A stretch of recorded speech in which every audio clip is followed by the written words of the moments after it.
The evolution of human society has been a remarkable journey. Cultures have travelled far and wide, the world has become smaller, more connected than ever. A curious mind is always looking for a missing piece or a forgotten connection. The ancient exhibit inspires us to embrace our past, while helping us understand how culture has shaped the human experience.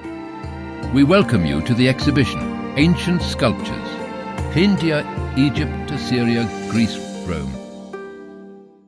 Through this project, the Ancient World Project, what we are trying to do is bring evidences of history from all over the world for our audiences in India.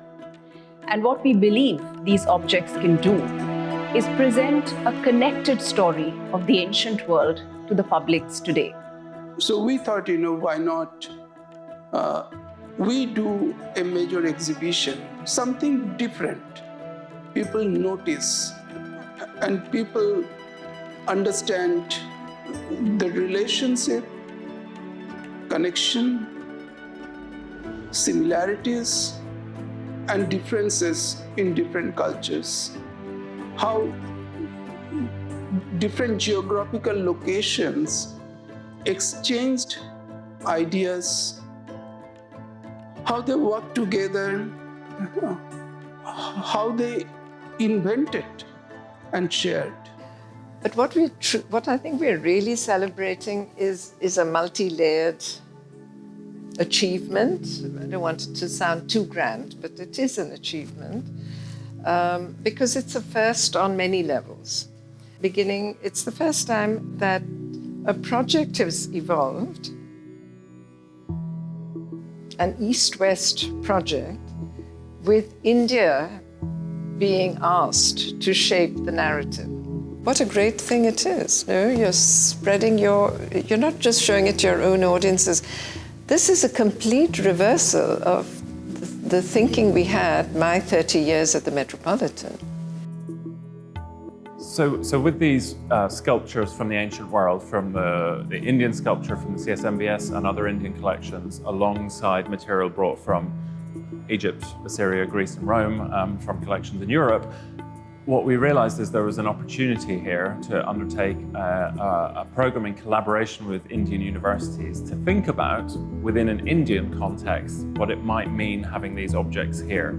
So it's not about teaching, say classical Greece or ancient Egypt to Indian universities. It's about coming together and wondering, what can these Mediterranean sculptures prompt in terms of questions about the Indian sculptures, and what can Indian university and public understandings of these Indian sculptures, what kind of questions can they prompt us to think about with the Mediterranean sculptures? This is a phenomenal experience because it gives an opportunity for us educators to actually see the sculptures from different parts of the world in Mumbai city, and moreover I am delighted that it gives an opportunity for our students and other youngsters and even the public who may not have the opportunity to visit the different museums from which we have these objects. There were certain commonalities in thinking in the early history of thought and religion and beliefs, what is leading to these sculptures that have come from abroad and the sculptures that we have in this gallery. This particular gallery of ancient sculptures, is just put adjacent to the exhibition which is outside, and therefore the connection with India, or relationship rather, with India and those sculptures comes out very prominently. So right in the middle of Egypt, Greece and Rome, you have a great Indian statue of the god Vishnu. All around you have images of Indian sculptures, so that you approach Greece, Rome, Egypt through the eyes of an Indian, because they are the people coming. That's completely new. I think this is the first real example of what you can call global co-curation, because the curators in India here, they know the kind of questions that their public asks. Now, those questions are very different from the kind of questions the public asks in Europe or North America.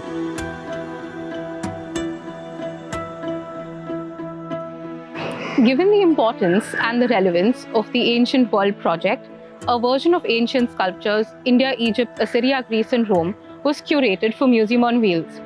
Museum on Wheels is an outreach initiative that works with audiences that are far removed from the museum. And the idea behind this was to take this exhibition, its themes, to an audience that might not be able to access our museum easily. The CSMVS receives over 1 million visitors every year, half of which are children.